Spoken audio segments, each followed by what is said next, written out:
desa terdapat sebuah telaga kecil. Sementara itu, di dekat telaga hiduplah seorang lelaki muda dan rupawan bernama Awang Sukma. Ia hidup seorang diri dan tidak mempunyai istri.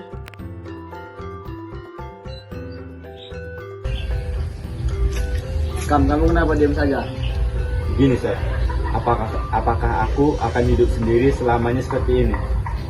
Tidak, Kang. Suatu saat Tuhan akan memberikan jodoh untukmu. Jadi mohon banyaklah bersama. Iya, terima kasih, Chef, atas saran yang saya berikan kepadaku. Udahlah, ayo kita ke sana. Ya.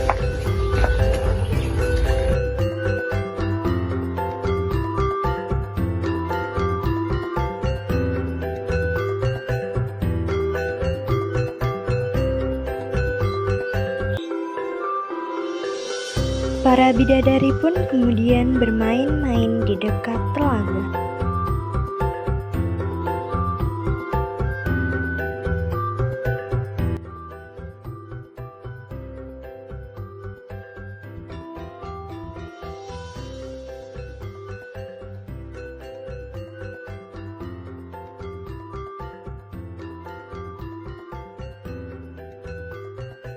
Konon, permainan yang dilakukan mereka disebut Surai Hidayah. Kamu kenal, Bang? Itu tuh, Chef. Bukannya itu dari sama sendangnya? Iya, Chef. Saya akan mengambilnya. Bukannya nggak bahaya ya, Bang? Enggak, Chef. Saya sudah menanggung resikonya. Kamu sudah siap. Iya, Chef. Serius, saya akan ke sana. Kalau begitu hati-hati. Iya, Chef.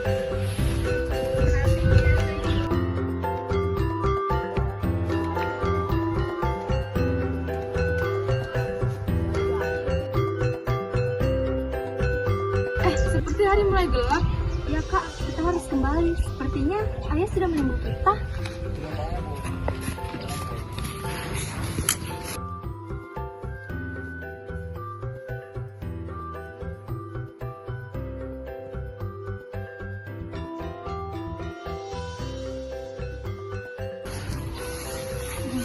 Adik, ayo pulang. Ayah sudah menunggu kita. Ya kak, ulang saja. Aku sedang mencari selendangku. Hati-hati di bumi ya, Dik.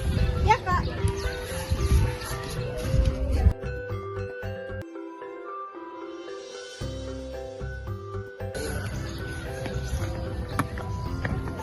Di mana putri-putriku? Maaf ya Anda, sudah ada sedang di bumi. Apa? Mereka turun ke bumi? Maaf Ayanda, kami habis dari turun dari bumi. Apa?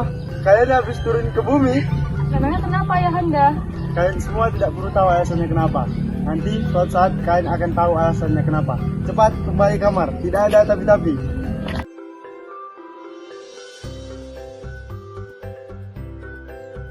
Dengan rasa kebingungan bercampur takut dan kesal, membuat putri bungsu tak bisa berbuat apa-apa. Dan saat itulah Awang Sukma keluar dari tempat persembunyiannya untuk berniat membantu putri bungsu.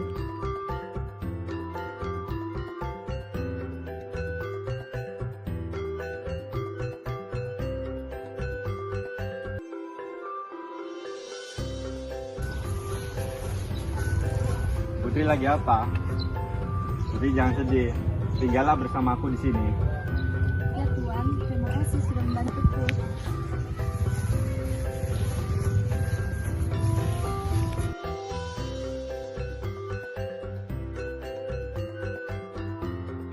Setelah beberapa waktu berlalu, Awang Sukma merasakan bahwa putri yang bersamanya adalah jodohnya, sehingga ia meminangnya, dan putri bungsu pun bersedia menjadi istrinya.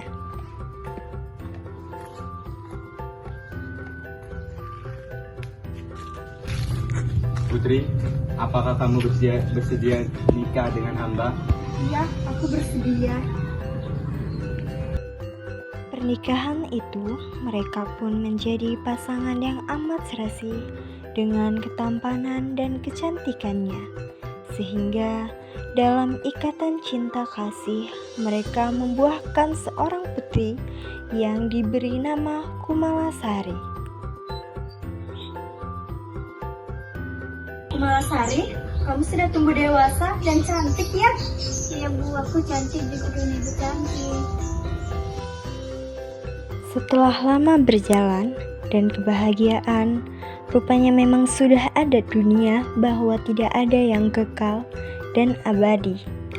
Apa yang disembunyikan Awang Sukma selama ini akhirnya tercium baunya. Sore itu, pada saat Awang Sukma tertidur lelap dikarenakan dirinya amat merasa lelah sehabis bekerja, dan istrinya duduk di samping putrinya yang juga sedang tertidur.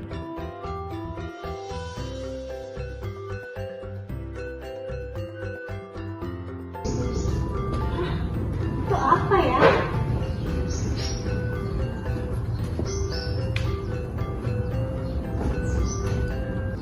Ini kan selendangku. Jadi selama ini suamiku yang menyembunyikan selendangku supaya aku tidak bisa kembali ke kayangan. Akibat peristiwa itu, putri bungsu pun kesal dan marah bercampur sedih karena telah merasa ditipu oleh suaminya. Dengan perasaan bercampur aduk, putri bungsu pun memakai kembali selendangnya itu sambil berjalan dan akan meninggalkan suami dan anaknya Kumalasari.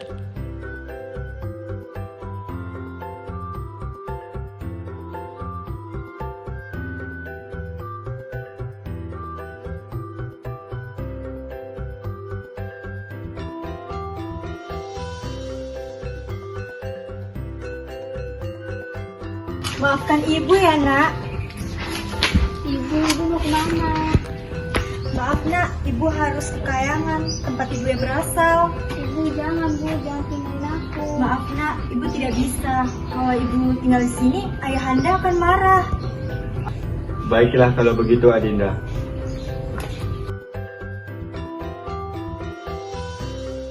Putri bungsu pun akhirnya meninggalkan Awang Sukma dan anaknya untuk kembali ke tempat asalnya di kayangan.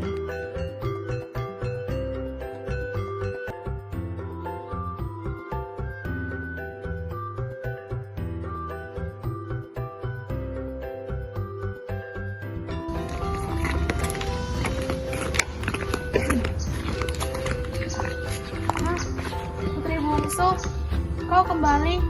Apa yang telah terjadi pada dirimu di bumi? Iya, sudah lama tidak ada kabar. Ayahanda selalu menanyakan kabarmu. Ceritanya panjang. Aku akan menemui ayahanda dulu.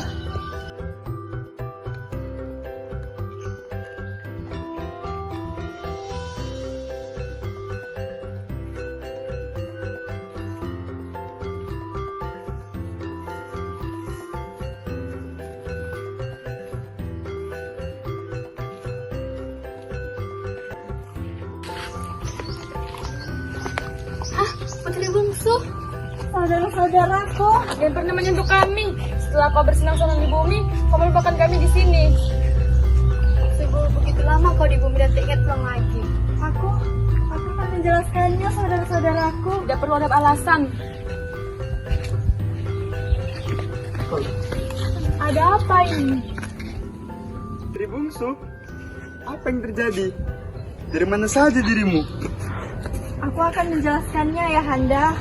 Berikan aku kesempatan untuk menjelaskannya kepada ayahanda dan saudara-saudaraku. Baiklah. Jadi gini ceritanya. Pada saat itu, aku dan saudara-saudara pergi ke bumi untuk bermain-main. Tetapi di saat ingin pulang, selendangku hilang dan aku sudah berusaha untuk mencarinya. Tetapi tidak ketemu ayahanda. Lalu datang seorang pria, dia mengajakku ke rumahnya. Hari-hari berlalu dan selendangku tak jumpa juga.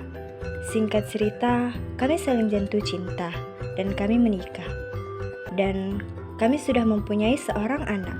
Tetapi suatu hari, aku menemukan kain selendangku Dan ternyata selama ini suamiku yang telah menyimpan kain selendangku. Aku meninggalkan suami dan anakku dan kembali ke kayangan karena aku merindukan ayahanda dan saudara-saudaraku. Begitulah ceritanya ayahanda.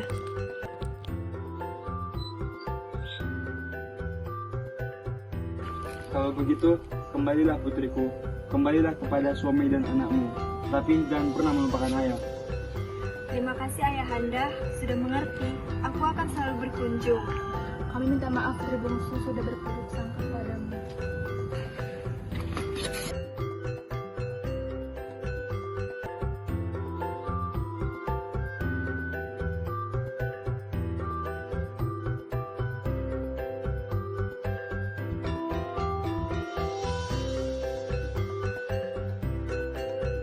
Pesan moral yang didapatkan adalah kejujuran adalah dasar kepercayaan dan jangan memaksakan kehendak pada orang lain. Setiap makhluk memiliki hak untuk memilih jalannya sendiri. Cinta sejati membutuhkan pengorbanan dan keikhlasan.